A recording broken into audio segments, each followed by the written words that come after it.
MPSC paper फुटीचा आरोप होऊन 24 तासही उलटत नाहीत तोच आता एमएचसीईटी परीक्षेतल्या गुणांचा घोटाळा समोर आलाय। 12वीच्या परीक्षेत जेमतेम मार्क मिळवणाऱ्या विद्यार्थ्यांना या सीईटी परीक्षेत मात्र भरभरून गुण मिळाले। हा चमत्कार नेमका कसा झाला आणि राज्यातल्या विविध पेपर फुटी घोटाळ्यांच्या चौकशीचं नेमकं काय झालंय याबाबतचा एक स्पेशल रिपोर्ट पाहूया।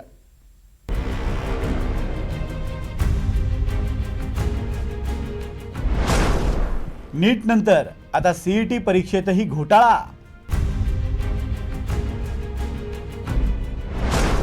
12वीत 50% असलेल्या 202 विद्यार्थ्यांना सीईटी चक्क 97% गुण।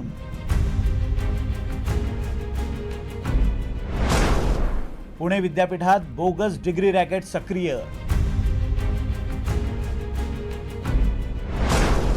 तर एमपीएससी पेपर फुटीची ही सीआयडी चौकशी सुरू।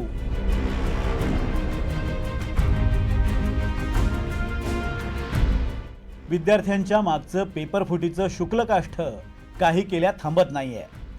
नीट पेपर फुटी प्रकरणावरून देशभर रान पेटलेलं असतानाच महाराष्ट्रात सीईटी परीक्षेतला घोटाळाही समोर आलाय। सीईटी सेलनं इंजिनिअरिंग प्रवेशाची तात्पुरती गुणवत्ता यादी 22 जुलैला जाहीर केली। या गुणवत्ता यादीत विद्यार्थ्यांच्या सीईटी परीक्षेतल्या गुणांसोबतच 10वी आणि 12वीच्या परीक्षेत मिळालेले गुणही नमूद करण्यात आले आहेत।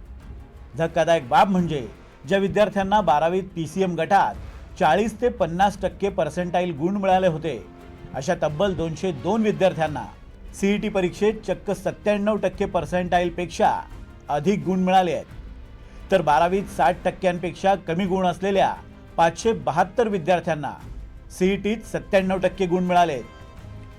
गंभीर बाब म्हणजे या घोटाळा प्रकरणात नांदेडमधील भाजपचे नगरसेवक आशिष नेरळकर यांच्यावर आरोप केला जातोय, कारण नेरळकर यांच्या दोन्ही जुळ्या मुलांच्या मार्कातही अशीच भरमसाठ वाढ झाली आहे। नेरळकरांच्या दोन्ही मुलांना इयत्ता 12वीच्या परीक्षेत जवळपास 55% गुण मिळाले होते, पण सीईटी परीक्षेत मात्र या दोन्ही मुलांनी थेट 99%ची पर्सेंटाईल मिळवली आहे। त्यावर नेरळकरांनी खुलासा केलाय, तर काँग्रेसनं जोरदार हल्लाबोल केलाय।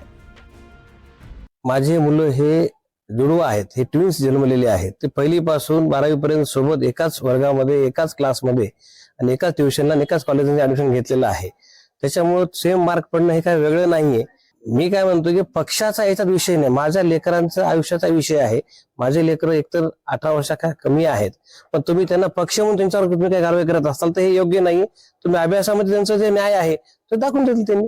म्हणजे इतका मोठा प्रचंड योगायोग होऊ शकतो, होत असेल। आता हे मोदी आहे तो मुमकिन आहे, आमचं काय म्हणणं नाही त्याला, परंतु याची चौकशी होण्याची आवश्यकता आहे। जर आपण पारदर्शकपणे काम करण्याची इच्छा असेल तर ते पारदर्शकपणे काम होतंय हे दिसलं देखील पाहिजे। त्यामुळे हे जे 4 वर्षापासून ह्याचं जे अधपतन होत चाललेलं आहे त्याची देखील निवृत्त न्यायाधीशाच्या मार्फत चौकशी होण्याची आवश्यकता आहे। सीईटी परीक्षेत मार्क वाढवून देणारी टोळी कशी कार्यरत आहे याचा पुरावा म्हणता येईल अशी एक कथित ऑडिओ क्लिपच समोर आली आहे। सीईटी परीक्षेत विशिष्ट परीक्षा केंद्र उपलब्ध करून देत चांगले गुण मिळवून देण्याचा दावा या ऑडिओ क्लिपमधून करण्यात आलाय। तसंच मोठी रक्कम घेऊन विद्यार्थ्यांना नामांकित अभियांत्रिकी महाविद्यालयांमध्ये प्रवेश मिळवून देण्याचाही दावा करण्यात आलाय। सर याची अमाऊंट किती पे करावी लागते?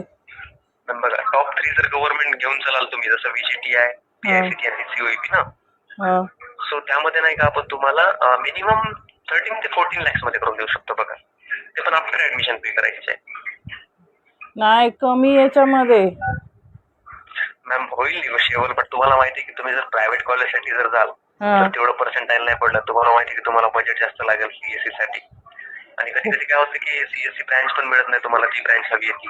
मॅनेजमेंटची फी जास्त असते, तसं तुमचं पॅकेज मॅम ऑलमोस्ट 18 ते 20 लाखाच्या पॅकेज मध्ये जातं 4 इयर्ससाठी। सो आपण तुम्हाला तेच कॉलेज गव्हर्नमेंट मध्ये करून देत आहे। आणि तुमचं जर महाराष्ट्रामध्ये डोमिसाईल असेल ना मॅम, तुम्हाला फीजही म्हणजे स्कॉलरशिप वगैरे रिटर्न मिळून जाईल। हो ते आहे सर, पण सर आम्ही मिडल क्लासचे लोक आहेत, तर थोडं तुम्ही कितपर्यंत पे करू शकता मला सांगाल का? म्हणजे त्यानुसार मला कळेल मग तुम्हाला। या सगळ्या आरोपांचं सीईटी सेलच्या आयुक्तांनी मात्र खंडन केलंय। तर असे कोण विद्यार्थी असतील, असं जर काही सिलेक्टिव्हली कोणी बोलत असेल तर त्याच्याबद्दल सीईटी काय सांगू शकत नाही। खरं आम्ही एवढं सांगू शकतो की आमची सिस्टीम जी आहे ती फुल प्रूफ आहे आणि जर काही विद्यार्थ्याला जर काही शंका असेल तर तो विद्यार्थी येतो, तो स्वतःचा परफॉर्मन्स बघतो आणि त्या पद्धतीने त्याचा रिझल्ट पण त्याला आम्ही दाखवतो. रिझल्ट दाखवण्याच्या आधी त्याला त्याचा प्रश्न दाखवतो, रिझल्ट नंतर सुद्धा त्याला काही शंका असेल ती पण आम्ही त्या शंका निरसन करतो. एका पाठोपाठ एक पेपर फुटीच्या प्रकरणांचा धक्का पचत नाही तोवर सावित्रीबाई फुले पुणे विद्यापीठात अधिकारी आणि कर्मचारी चक्क पैसे घेऊन बनावट डिग्री प्रमाणपत्र देत असल्याचा धक्कादायक प्रकार उघडकीस आलाय. विद्यापीठातल्या कर्मचाऱ्यांनी एका रिक्षा चालकाच्या मुलाला 3 लाख रुपयात बीकॉमची डिग्री देण्याचं आश्वासन दिल्याची बाबही समोर आली आहे. दोघं एका सांगवीत राहतो. तिथं ओळख झाल्यानंतर ते म्हणले मग एक काम करा, मुलगा काम करतो तर त्याला कामच करू द्या, तुमचं 3 वर्षाचं सर्टिफिकेट मी तुम्ही काही न करता सुद्धा तुम्हाला मी देऊ शकतो. मग मी म्हणलं बा हे कसं होऊ शकतं, तर म्हणले ते आमच्यावर सोडा, तुम्हाला 3 लाख रुपये द्यावे लागतील. बरं मी म्हणलं मी एवढे पैसे तर नाही देऊ शकत, मग हा नाही करता 1.5 लाखामध्ये हा व्यवहार ठरला आमचा. विद्यापीठाला तक्रार प्राप्त झालेली आहे आणि माननीय कुलगुरूंनी हा विषय अतिशय गांभीर्याने घेतलेला आहे. यातलं सत्यता पडताळून पाहून कार्यवाही करण्याच्या दृष्टीने एका सत्यशोधन समितीचं गठन विद्यापीठानं केलं आहे आणि 1 आठवड्याच्या आत सर्व तथ्य तपासून याबाबत अहवाल देऊन जे दोषी आढळतील विद्यापीठ त्यांच्यावर कठोरातली कठोर कारवाई करेल. राज्यात सध्या सातत्यानं पेपर फुटीचे आरोप होत आहेत.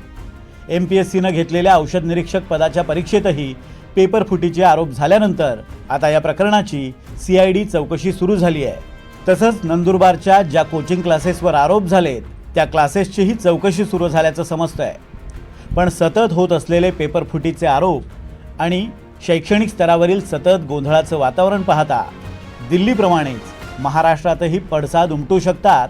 त्यामुळे ही बाब लक्षात घेऊन सरकारला तातडीनं पावलं उचलावी लागतील हे नक्की. पुण्याहून यशपाल सोनकांबळेसह ब्युरो रिपोर्ट NDTV मराठी.